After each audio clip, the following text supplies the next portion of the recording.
학교법인 광성학원이 개교 130주년을 맞아 역사를 돌아보고 선교사의 헌신을 재조명하는 시간을 가졌습니다. 지방교회 목회자와 교육자 청빙에 제동이 걸렸습니다. 국내 빅3 교단 합동에서는 원활한 목회자 수급을 위한 대책을 논의했습니다. 환자와 가족, 홀로 사는 노인을 돕는 경기 지역 네트워크 펌케어넷이 교회와 손잡고 도움의 손길을 내밀었습니다. 미국 이민국이 귀화 신청서에 남성과 여성 외에도 제3의 성표기를 허용해 논란이 거세지고 있습니다. 통합전주노회 산하 한일장신대 출신 목회자 모임인 한목회에서 이단 세미나를 열었습니다.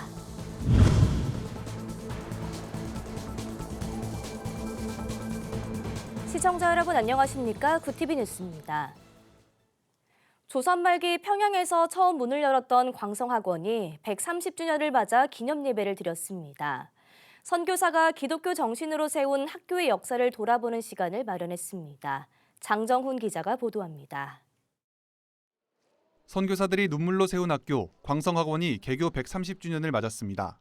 학교법인 광성학원은 한국 교육의 빛이 된 광성 130년, 교육의 미래를 이야기하다를 주제로 4월 한 달간 학교 역사를 재조명하는 시간을 갖게 됩니다. 광성학교의 130년은 모든 것이 하나님의 은혜로 여기까지 왔습니다. 광성이 받은 은혜를 주변에 나누고 교육에 도움이 필요한 다른 나라를 위해 광성의 이름으로 지원하고 베푸는 미래 교육을 이야기할 것입니다. 광성학교의 역사는 조선 말 1894년으로 거슬러 올라갑니다. 의료 선교사로 조선에 파송된 윌리엄 홀 선교사는 평양에서 13명의 학생을 가르쳤습니다. 홀 선교사는 장티푸스로 같은 해 사망했고 뒤이어온 존 무어 선교사가 학교의 초대 이사장으로 취임하게 됩니다. 그는 조선의 160여 교회와 30여 개의 학교를 설립했습니다. 6.25 전쟁 이후 북한에 있던 학교는 부산에 거주하던 동문들에 의해 재건됩니다. 1950년 6.25 동란으로 인하여 남하하여 1952년 6월 부산에서 동문들에 의해 광성중학교와 광성고등학교로 재건 개교하였습니다. 1961년 현재 이 자리인 서울시 마포구 신수동에 교사를 신축하여 이전하였습니다. 한 알의 미랄이 되어 교육선교에 앞장선 존 무어 선교사. 예배에 참석한 사람들은 선교사들의 정신을 이어 광성학원의 학생들이 세상의 빛과 소금의 역할을 할 수 있도록 기도했습니다. 존 무어 목사님과 같은 거룩한 희생을 할 수 있는 인재들을 이 광성학원을 통해서 이 땅에 세워진 많은 학원과 병원과 모든 교회를 통해서 우리는 거룩한 희생의 뒤를 밟아 나가야 될 줄로 믿습니다. 현재까지 광성중고등학교는 총 4만 7천여 명의 졸업생을 배출했습니다. 광성학원은 개교 130주년을 맞아 존 무어 선교사 다큐멘터리 제작 등 4월 한 달간 다양한 행사를 계획 중이라고 밝혔습니다. 구티비 뉴스 장정훈입니다. 지방 인구 감소가 교회까지 영향을 주고 있습니다. 성도는 물론 지방교회에서 사역을 감당할 목회자도 부족한 상황인데요.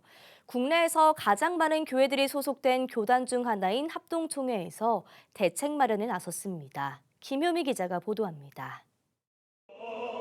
국내 빅3 교단인 합동총회는 지방교회가 목회자와 교역자를 원활하게 수급하기 위한 정책을 마련하기 위해 컨퍼런스를 열었습니다. 목회자 수급 문제는 과거부터 교회가 늘 직면하고 있는 중요한 문제 중 하나입니다. 목회자 수급은 단순한 인력 충원이 아닌 한 영혼을 살리는 일입니다. 그런데 최근 들어 목회자 수급이 더 시급해진 이유는 현실적인 문제 때문입니다. 합동총회의 경우 2038년에는 담임 목사의 71%가 은퇴를 하고 부교역자도 5천여 명이 은퇴하는 것으로 집계됩니다. 그런데 신학생들은 80%가 수도권에서 사역을 하고 지방에서 사역하는 목회자는 20%에 불과합니다. 지방교회 목회자 수급이 불균형 상태인 겁니다. 첫 번째 대책으로는 은퇴 시기를 늦추도록 현행 만 71세인 정년을 연장하자는 의견이 나왔습니다. 세례교인 50명 미만의 교회의 경우는 정년을 75세로 연장할 수 있다. 이렇게 한다면 농촌교회 목회자 수급 문제를 해결할 수가 있습니다. 총회 차원에서 이걸 어떤 가이드라인을 매뉴얼로 제시해 주시기를. 특히 교인이 없어 목회자 청빙이 어려운 작은 교회는 합병을 하는 사례도 많으니 농촌교회부터 적용하자는 겁니다. 두 번째는 신대원과 강도사 기간 중 수도권 이외 지역에서 교회 사역을 한 자에게 목사 안수를 주는 겁니다. 지방교회를 반드시 거치도록 함으로써 교역자 수급 부족을 해결하기 위해서입니다. 실제 미국 교단의 사례를 참고했습니다. 세 번째 안도 미국의 신학교육 시스템 중 하나입니다. 평신도 가운데 신실한 평신도 소명이 확실한 분들은 신대원의 목회자 후보 생으로 보내는 겁니다. 전문 지도자가 되는 것이죠. 통신에서 다 기획을 하지만 칼대광 교수님이나 이런 교수님들하고 연대해서 강의를 짜는 겁니다. 목회자 수급을 위한 정책 마련을 위해 졸업을 앞둔 총신대 신대원 학생 237명을 대상으로 설문조사도 진행했습니다. 신대원생들은 인격적인 존중, 교회 사역 방향에 대한 명확한 제시를 원했습니다. 신학대학원 재학생의 교육전도사 사역을 위한 처우 개선을 교단이 좀 더 체계적으로 개입해서 지원할 수 있는 제도를 구축하는 것입니다. 제도적으로 여성 사역자들이 사역할 수 있는 시스템 구축은 목회자 수급을 위해서 절대 필요로 하는 것이라고. 합동총회 지방교회 목회자 수급 정책이 잘 정착돼 타 교단에도 영향을 미칠지 귀추가 주목됩니다. 구티비 뉴스 김효미였습니다. 홀로 병원 이동이 힘든 노인, 도움이 필요한 사각지대에서 힘들어하는 이웃들을 돕기 위해 펀케어넷이 출범했습니다. 김혜인 기자가 취재했습니다. 갑자기 입원하게 된 혼자 사는 70대 노인과 병원을 함께 가고 경증 치매를 앓고 있는 80대 노모의 말벗이 되어줍니다. 군포, 의왕, 안양 등 경기 지역에선 환자와 홀로 사는 노인, 고독 청년을 돕는 지역 기반 네트워크 펀케어넷이 있습니다. 펀케어넷 협동조합은요, 기독교적인 가치를 가지고 생명사랑과 또 섬김을 행하기 위해서 시작된 서비스입니다. 가난과 질병은 사회적 약자에게는 견디기 어려운 고통입니다. 기독교 재단법인 넘어서와 의료계가 함께 시작한 돌봄 서비스는 한 해 이용자만 140건이 넘습니다. 더 폭넓은 서비스를 제공하기 위해 세종안교회, 효산의료재단 지샘병원이 함께 손잡았습니다. 강도 만난 자와 같이 힘들고 지치고 돌봄이 필요한 많은 분들이 있는데 선한 사마리아인들을 모집하는 통로, 이런 감동이 있으니까 하나님 너무 기뻐하시겠다 생각이 들었고, 우리 교회가 또 제가 이렇게 조금이라도 섬길 수 있고 쓰임 받을 수 있다면 얼마나 큰 영광인가 이런 생각이 들었습니다. 이날 총회에서 황덕영 세종안교회 목사가 이사장으로 선출됐습니다. 펀케어넷은 도움을 필요로 하는 이웃을 위해 앞으로 더 많은 봉사자들을 훈련시킬 계획입니다. 정부가 하는 것도 아니고 그렇다고 정말 가족과 개인이 다 감당하는 것도 아닌 이 둘 사이에 뭔가 링크 역할을 할 수는 없을까? 다양한 이유 때문에 이제 이것들을 꿈꾸게 하신 것 같고, 어제보다는 한 달 뒤에 내가 좀 더 건강한 모습으로 바뀌길 기대하면서 변화를 추구하는 그런 어떤 시니어분들이 될 수 있도록, 내지는 어떤 혼자 있던 분들이 될 수 있도록 격려하는 것을 정말 우리가 섬길 수 있다면, 그래서 우리 삶의 11조를 한 주에 2시간, 3시간 정도를 정말 그렇게 누군가를 이렇게 격려해서 더 나은 어떤 그 생활로, 삶으로 좀 가도록 격려할 수 있다면. 우선 경기 지역 거주자 중 병원 동행, 물품 구매 대행, 입퇴원 지원 등의 도움을 받고 싶다면 펀케어 어플과 전화로 신청하면 됩니다. 이 같은 복지 사각지대를 섬기기 위한 교회의 헌신은 믿음 안에서 큰 은혜로 확산되고 있습니다. 구티비 뉴스 김혜인입니다. 미국 크리스천 포스에 따르면 현지 시간 1일 미국 이민국은 정책 매뉴얼 업데이트를 통해 귀화 신청서 양식에 기타 성정체성 옵션인 X를 추가한다고 밝혔습니다. 이 같은 조치에 미국 정치권과 시민단체를 중심으로 비판의 목소리가 높아지고 있습니다. 애리조나주의 앤디 빅스 공화당 하원 의원은 SNS를 통해 바이든 행정부가 국경을 확보하는 대신 성 정책을 깨우는 데 더 초점을 맞추고 있다고 비판했습니다. 보수 시민단체인 사법감시의 톰 피튼 회장은 국가 안보를 약화시키고 트랜스젠더 국단주의 의제를 추진하기 위해 바이든 정권은 시민권을 원하는 외국인에게 실제 생물학적 성별을 공개하도록 요구하지 않는다고 우려했습니다. 구티비 호남 전북본부에서 보내온 소식입니다. 통합전주노회사나 한일장신대 출신 목회자 모임인 한목회에서 2단 세미나를 열었습니다. 2월부터 6주간 진행된 이단 세미나는 한목회 회원들이 참여해 이단 예방과 대책에 대한 열띤 관심을 보였습니다. 이단 세미나에는 일반 교리 반증과 예방책 외에도 전북 지역 신천지 교회 지역 단체에 대한 공격적 포교 활동과 이만희 교주의 향후 동향과 앞으로의 대책, 최근 미혹된 성도들에 대한 회심 사례와 노하우를 설명하며 참여한 목회자들의 공감을 얻었습니다. 전라북도 지역은 아직까지는 이단의 가족들이나 내 지인들이 이단에 가거나 또는 이단에 조금이라도 공부를 받았으면 어떻게 해야지라고 하는 많이 고민만 하시는 것 같아요. 근데 저희 호남교회가 전주에 있으니까요. 언제든지 찾아오셔가지고 상담하시고 상의하시고 혹시 이단에 의해서 마음이 아프신 분이 있으면 치유받으시고 하셨으면 저는 좋겠습니다. 박 목사는 10년 넘게 이단 사역을 하면서 교리가 이상하다 생각하며 스스로 신천지에서 이탈하는 비율은 극히 적다며 실제로 미혹된 상황과 교육 과정을 인터넷이나 이단 상담소의 상담을 통해 비교해보고 빠져나오는 경우가 많다고 상담의 중요성을 설명했습니다. 이날 세미나에 참여했던 목회자 A씨는 우리 기독교인들이 위기의식이 부족하다고 생각한다며 양떼를 맡은 목회자들이 진취적이고 능동적인 자세로 영적 전쟁에 임해야 한다고 전했습니다. 예수교대한 하나님의 성회 부산지방회와 부산동 지방회가 2일 부산 순복음 갈릴리 교회에서 지방회 연합 감사예배를 드리고 연합에 대한 비전을 선포했습니다. 총회장 김병부 목사는 부르심을 받았느니라는 주제의 설교를 전하며 부르심을 받은 자들로 합당한 행동을 할 때 온전한 연합이 시작될 것이라고 강조했습니다. 연합지방회장으로 추대된 부산 세움교회 정기영 목사는 이번 연합예배를 시작으로 분열된 곳에 하나됨이 이뤄지는 뜻깊은 일이 많이 일어나길 바란다고 소감을 전했습니다. 우리는 목회자 모임이기 때문에 그런 정신을 가지고 아픔을 싸매고 또 반목을 이겨내고 그러면 하나가 되는 그 은혜는 반드시 이루어질 거라고 확신합니다. 부산 비전교회와 유니온 비전미션이 주최한 부산 코엔 말씀대학 세미나가 4월 1일부터 이틀간 부산 비전교회에서 열렸습니다. 주최 측은 부산 남부지역 부흥의 확장을 위해 세미나를 준비했습니다. 코엔대학교 부총장 김형종 박사는 히브리어와 헬라어 원문을 바탕으로 강의를 진행했습니다. 김 박사는 설교자들이 하나님 중심의 설교를 통해 교회 부흥이 더욱 활발히 일어나길 기대한다고 전했습니다.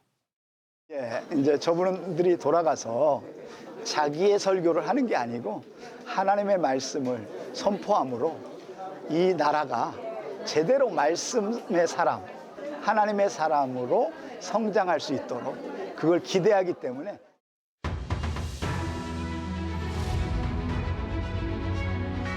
오늘의 이슈 포커스입니다. 제22대 국회의원 선거의 사전투표가 5일부터 이틀간 전국 3,565개 사전투표소에서 실시됩니다. 10일 본투표와 달리 사전투표는 전국 사전투표소 어디서나 별도 신고 없이 하면 됩니다. 투표 시간은 오전 6시부터 오후 6시까지입니다. 투표하러 갈 때는 본인의 주민등록증, 여권, 운전면허증 등 관공서 또는 공공기관이 발행하고 생년월일과 사진이 첨부돼 본인임을 확인할 수 있는 신분증을 가지고 가야 합니다. 사전투표소 위치는 중앙선거관리위원회 홈페이지에서 확인할 수 있습니다. 정부가 정부 대출 사업에서 신혼부부 소득 합산 기준을 대폭 완화합니다. 4일 민생토론회 후속조치 점검회의에서 정부가 공개한 제도 개선안에 따르면 버팀목 전세자금 대출은 부부 소득 기준 7,500만 원에서 1억 원으로 신생아 출산가구 특례 대출은 부부 소득 기준 1억 3천만 원에서 2억 원으로 완화됩니다. 부부 소득 기준 문제로 혼인신고를 늦추는 등의 부작용이 나오고 있다는 지적을 반영한 조치입니다. 장려금 맞벌이 부부 소득 기준은 3,800만 원 이하에서 4,400만 원 이하로 조정됩니다. 정부가 알리익스프레스, 테무 등 중국 전자상거래 업체의 개인정보 수집과 이용에 대한 실태조사에 착수했습니다. 국무총리 직속기관인 개인정보보호위원회 고학수 위원장은 테무, 알리익스프레스 등 중국 온라인 쇼핑 회사들의 이용자 데이터가 어떻게 수집되고 쓰이는지에 대한 측면을 보고 있다고 밝혔습니다. 그러면서 개인정보 처리 방침과 개인정보 수집 및 이용에 대해 동의를 받는 과정, 수집된 정보가 중국 안에서 관리되는지 제3국으로 가는지 등을 파악하는 것이라고 설명했습니다.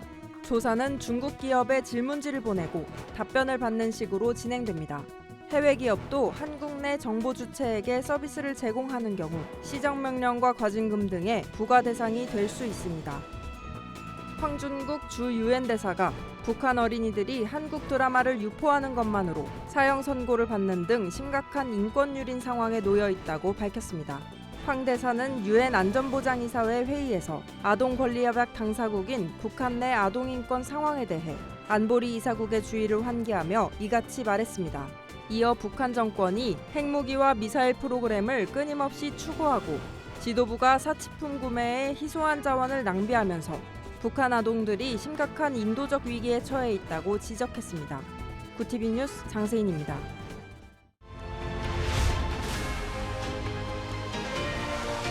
구티비 월드와이드입니다. 유엔이 팔레스타인 가자 지구내 야간 시간대 구호물품 운송 작업을 잠정 중단하기로 했습니다.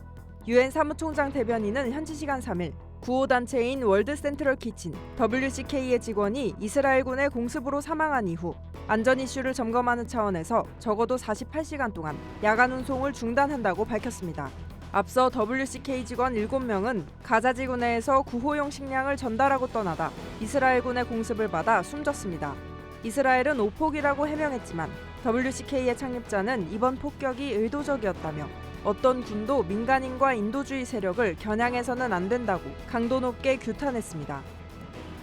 이달 초 미국을 국빈 방문하는 기시다 후미오 일본 총리가 현지 시간 11일 예정된 상하원 합동연설에서 과거사와 전쟁에 대한 반성을 언급하지 않는다는 방침을 굳혔다고 일본 지지통신이 보도했습니다. 복수의 일본 정부 관계자를 인용한 보도에 따르면 일본 외무성 간부는 합동연설에 과거사 반성이 포함될지에 대해 일단락돼 있다며 이번 연설에서 언급하지 않는다고 명확히 밝혔습니다. 기시다 총리는 연설에서 미국과 일본이 글로벌 파트너로서 뜻을 같이 하는 나라와 함께 국제 질서 유지에 공헌해 나가겠다는 자세를 보일 것이라고 통신은 전했습니다. 러시아 외무부가 자국 선박 2척 등에 대한 우리 정부의 독자 제재에 유감의 뜻을 표명했습니다. 러시아 외무부 대변인은 현지 시각 3일 러시아 선박에 제재를 가하는 한국의 결정은 양국 관계에 영향을 미칠 비우호적 조치라며 러시아도 대응에 나서겠다고 경고했습니다. 우리 외교부는 전날 북러 군수물자 운송에 관여한 러시아 선박 2척과 정보기술 인력 등 북한 노동자 송출에 관여한 러시아 기관 2곳과 개인 2명을 독자 제재 대상에 포함한다고 밝혔습니다. 한국 정부가 러시아 국적 선박과 기관, 개인만을 대상으로 한 독자 제재를 부과한 것은 이번이 처음입니다. 이스라엘이 시리아 주재 이란 영사관을 미사일로 공격하는 등 중동 정세가 악화하는 가운데 국제유가가 상승세를 보이고 있습니다. 원유 공급 불안이 커지면서 현지 시간 3일 런던 ICE 선물 거래소에서 6월 인도분 브렌트유 선물은 전날 종가 대비 0.5% 오른 배럴당 89.35달러에 마감했습니다. 브렌트유는 이날 장중 배럴당 89.99달러까지 오르며 배럴당 90달러 선 돌파를 눈앞에 두기도 했습니다. 뉴욕 상업거래소에서 5월 인도분 서부 텍사스산 원유 선물 종가도 배럴당 85.43달러로 전날 종가 대비 0.3% 상승했습니다. 구티비 뉴스 장세인입니다.